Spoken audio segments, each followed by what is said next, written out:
Salam sejahtera, anda sedang menonton AWANI Global bersama saya, Naila Huda. Dan minggu ini genap setahun sejak Afghanistan jatuh semula ke tangan Taliban. Bagaimanapun sepanjang tempoh setahun yang lepas kita menyaksikan kerajaan Taliban bergelut untuk menangani pelbagai krisis, pelbagai cabaran dan pada masa yang sama bergelut untuk mendapat pengiktirafan sebagai kerajaan yang sah. Jadi pada jam ini kami nak membincangkan mengenai realiti di Afghanistan selepas setahun ini, khususnya melihat kepada krisis ekonomi, krisis pengiktirafan ataupun legitimasi dan juga isu pendidikan, khususnya hak kanak-kanak perempuan untuk mendapat pendidikan di Afghanistan. Dan sudah bersedia bersama saya untuk membincangkan lebih lanjut Abdul Hai Qanit, penganalisis politik dari Afghanistan. Terima kasih kepada Abdul Hai sudi bersama saya dan izinkan saya teruskan temu bual dalam bahasa Inggeris. Thank you Abdul Hai for joining me today on AWANI Global. Firstly, we want to understand the current situation in Afghanistan after a year being governed by the Taliban government. What is it like now? First of all, thank you for having me on Astro Awani. It's a pleasure. 1 year of the new government of Afghanistan is different from the previous 20 years, or if we say 40 years of Afghanistan's history, because the differences are in different sections. When we come to the society, we come to security, we talk about economy or anything, there is a lot of difference. We would have 300 on average basis people being killed in the American-led war in Afghanistan, but now that's a mercy of God that we don't have that anymore. And Afghanistan is more secure relatively to those 20 years of war in Afghanistan. There is no total war, and there is no, we say, formal war in Afghanistan going on now. So that's giving a sense of security to the public in Afghanistan, and they are feeling secure and safe. But on the same basis, when we come to the economy, of course, we have been hearing this, that there's a lot of problems, and those problems are there. So the society of Afghanistan, there are some achievements, if we say this, of this 1 year that we have been through in Afghanistan.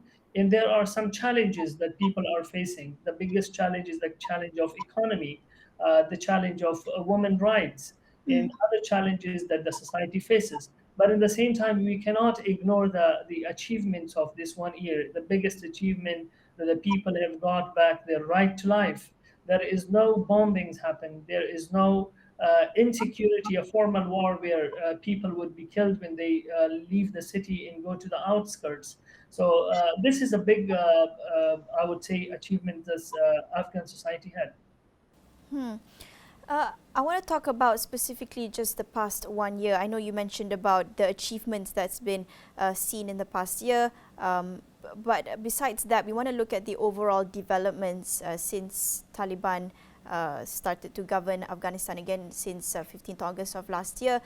We want to look at the overall reality that's being faced by the Afghan society at the moment, particularly facing the current economic crisis. How is the reality like on the ground?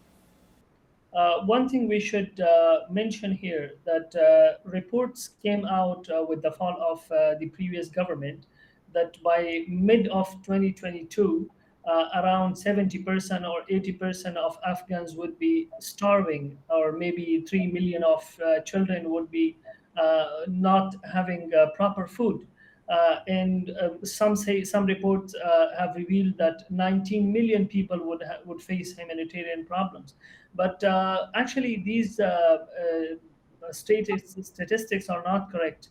We are in the mid of 2022, and we see that we are not having those kind of problems.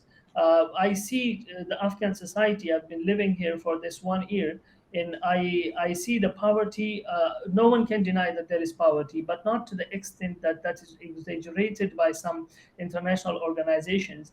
But indeed, there is a need for the economic reforms, for what would we say, the help from the international community to support Afghan public in this in the time of their need. So I would say, like, there are problems to the people in Afghanistan. There are economic crises going on because we have been given more than 80% of our revenue for past 20 years by the United States. So United States left, and they left with all the money they've taken with them. They have frozen the assets of Afghanistan, $9 billion in the central bank of New York. So of course, when you get all the 80% of GDP out, and in the same time you freeze the reserves of the central bank of Afghanistan, the only thing one can expect is the economic crisis in the country. But this crisis doesn't mean that they are in a position that 90% of people have nothing to eat. This is an exaggeration, and this doesn't. It's not there. The reality is, there are crises, and these crises are man-made crises. If today the frozen Afghan assets have been unfreezed and given back to the central bank of Afghanistan, there is a possibility that the government functions, people would get jobs, employments would come in, and the economy would start getting better. And for that, we are waiting to happen, and the economic crisis will be resolved. So I'm not denying that there are no economic crises, but we should come and see the reality. The reality of the matter is that there are economic crises, but not to the extent that we see in the reports of international organizations. So, in facing these multiple crises, how do you see the Taliban governing in the past year? Again, I would say we have achievements of their governments, and we have the challenges when they are governing the Taliban governing Afghanistan. Achievements are that there is a security. Relatively, no one can deny this, that Afghanistan have got this much of security for the first time in past 41 years. 41 years of history, that there is no formal war, and there is one strong central government functioning. And when there is a security incident, the government is approaching to see. A lot of people anticipated from 15th of August that in this upcoming 1 year, there will be dire security situation, because the people in the government will not be able to manage security of the country. But we were all afraid of this, but this has proven wrong, because now we have that there is a relative security. And in this government that they have, the main issue still remains the closure of the girls' school uh, past sixth grade. And that's the biggest problem that, in the biggest challenge that the Afghan society faces. Each family has their children, daughters, and sisters going to school, sixth grade to 12th. So they've not been allowed to go to go to schools. This has affected each family of Afghanistan, I would say. And this is a big challenge that for past 20 years they went to their schools. But now when Taliban are governing, they cannot go to schools. And that's the concern of people, that of course you have brought security, I'm happy with this. But you will bring economic reforms. That's a time. It will take time, and it's more related to international community, the recognition, the unfreeze of Afghan assets from the United States. But when it comes to education, it's in your hand. You are managing the Ministry of Education. You are giving the curriculum to all these schools in the education setup. But why you should keep schools remain closed? That's what a challenge faced by Afghan people, that they ask the government to help them in please opening the schools for them to go to educate their children. So I would say the government has their own positive achievements, and there are some these kind of challenges which should be resolved as soon as possible. So, just to elaborate a little bit more about the issue of education, specifically the access or the lack of access for girls to access high school education, what exactly will it take for the Taliban to make progress in this area? Because if we're talking about political will, I don't think it's enough. I think there needs to be more. But will international pressure lead to more progress in the area of education, particularly for the Taliban to allow girls to access high school education? The good thing, I would say, in this matter is that they're allowing girls to go and attend their universities. The girls, they go to attend their universities, all the private and public universities. They're allowing girls to go from grade 1 to 6, but they're not allowing from 6 to 12.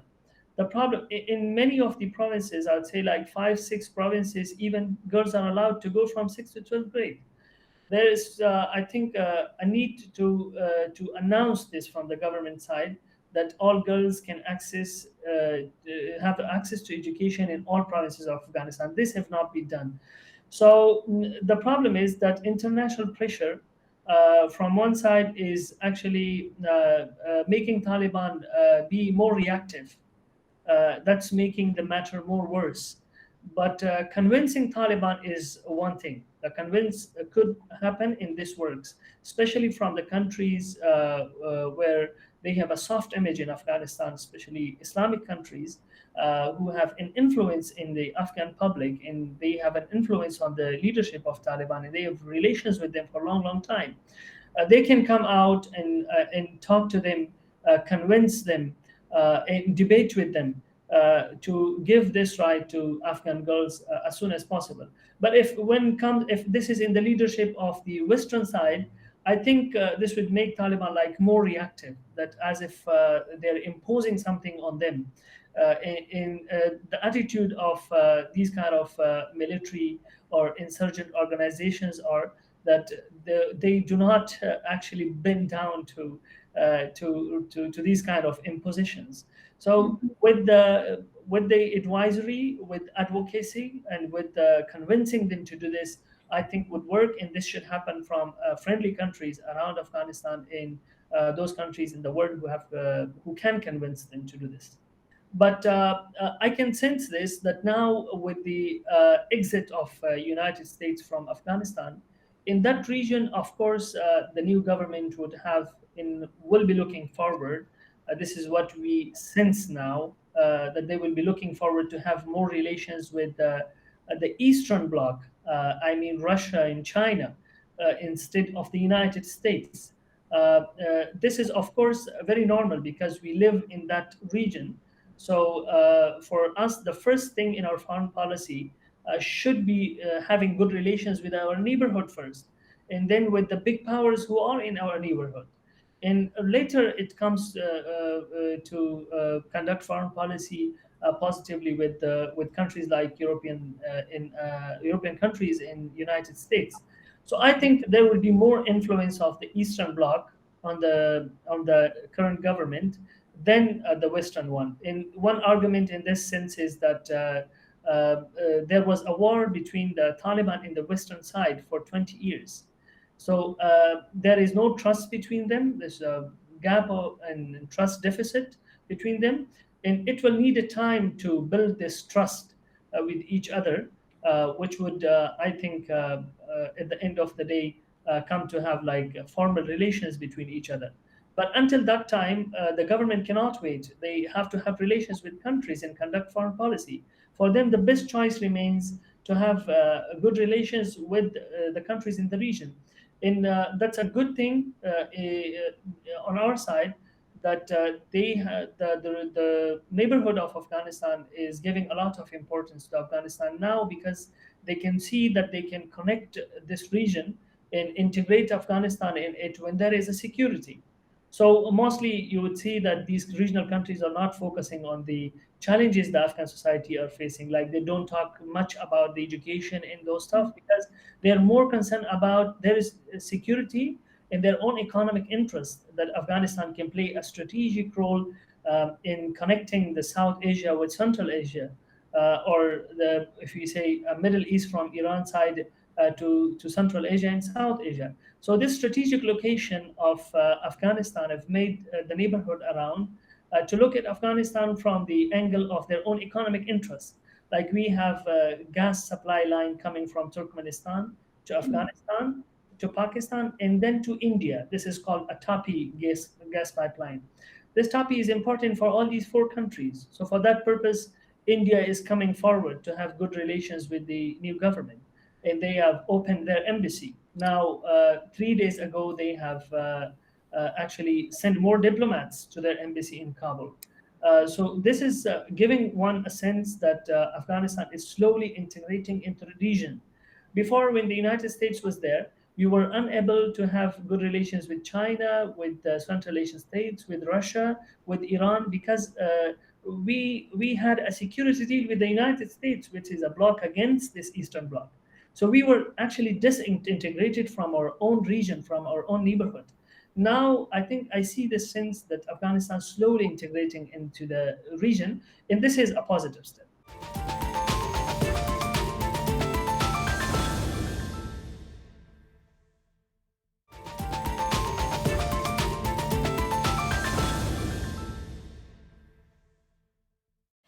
Referring specifically to the recent killing of Ayman al-Zawahiri in Kabul, because this has now raised another separate concern regarding the presence of Al-Qaeda. So just talking about this incident, what do you think, and to what extent do you think this will affect security in Afghanistan, particularly in the capital?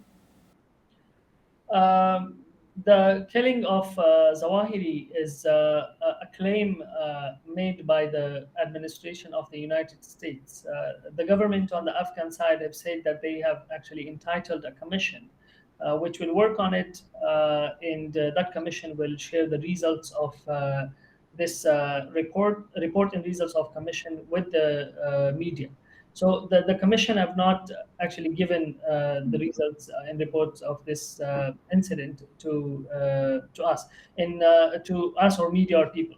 So the main thing is that in the Russian side, even some sources have said that the killing of Zawahiri is a questionable thing, and we have seen that a Chinese special representative to Afghanistan, right after the killing of Zawahiri, after a few days, he came to Afghanistan, visited foreign ministry in the Ministry of Defense.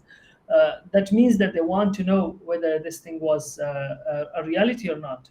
First, this is a big question because we do not have any picture, we do not have any evidence, we have nothing in our hand. So we cannot just count on the claims of the United States.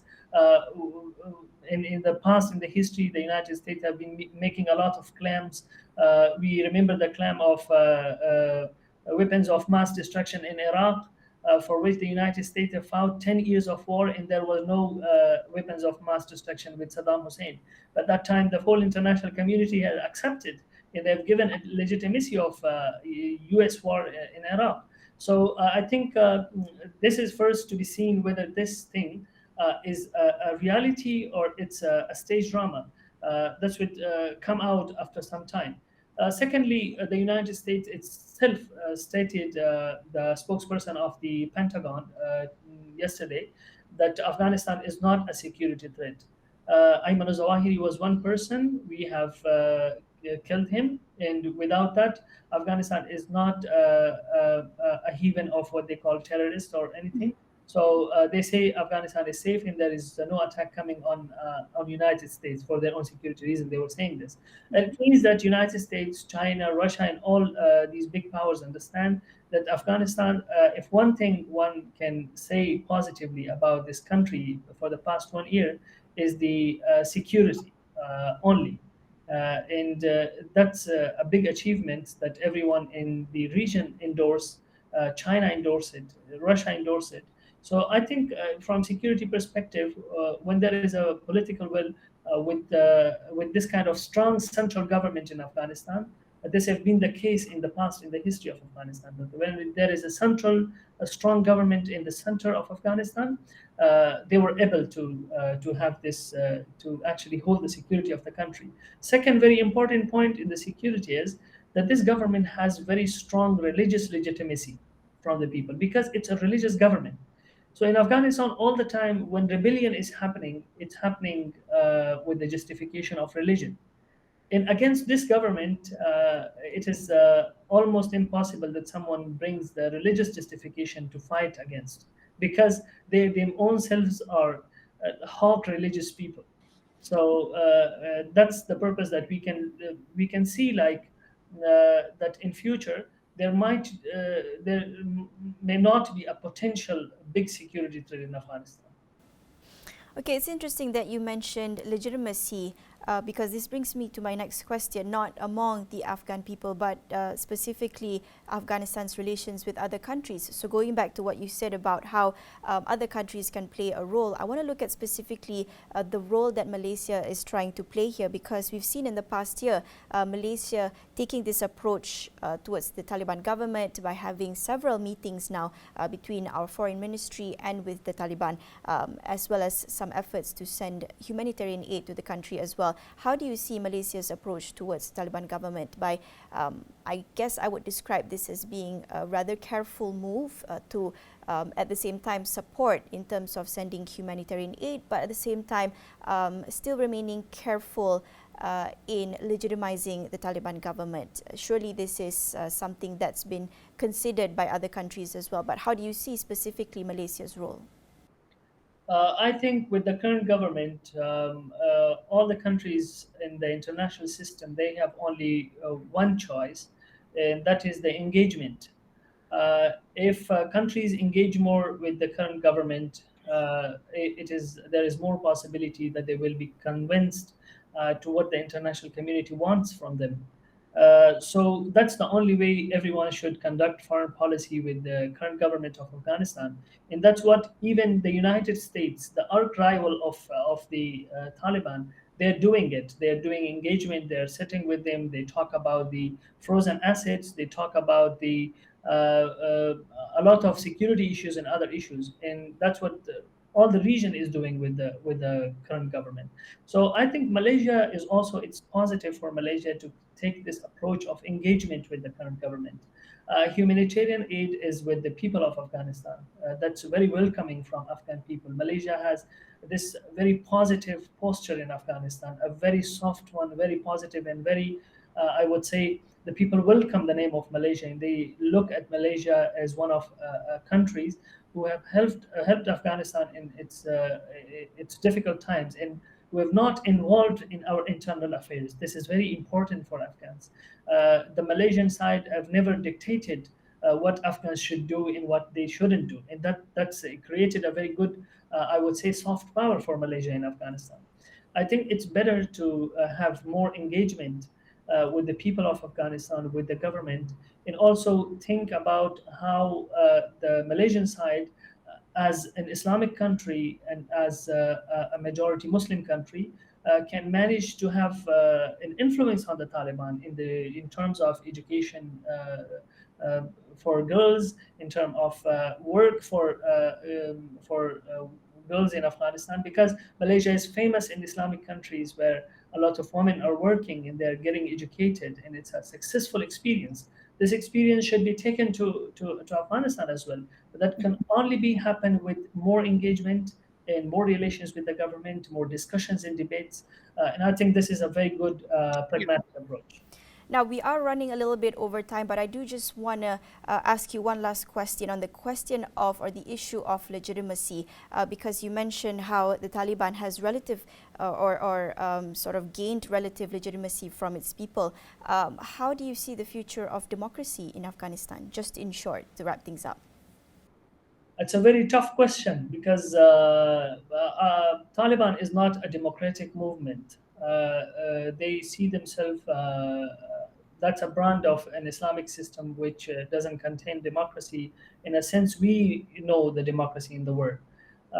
So I think if Taliban is a composition of the religious scripture and also the traditional codes and traditional values. That's a composition of Taliban. That's how they are governing in Afghanistan. They do not believe in having elections each 5 years, but they believe the shura, or the consultative system inside the organization. Yeah. So I think if we look, if we are thinking that future about the future of liberal democracy in Afghanistan, I do not see it happening again in Afghanistan, because the experience of 20 years of liberal democracy in Afghanistan was not that successful.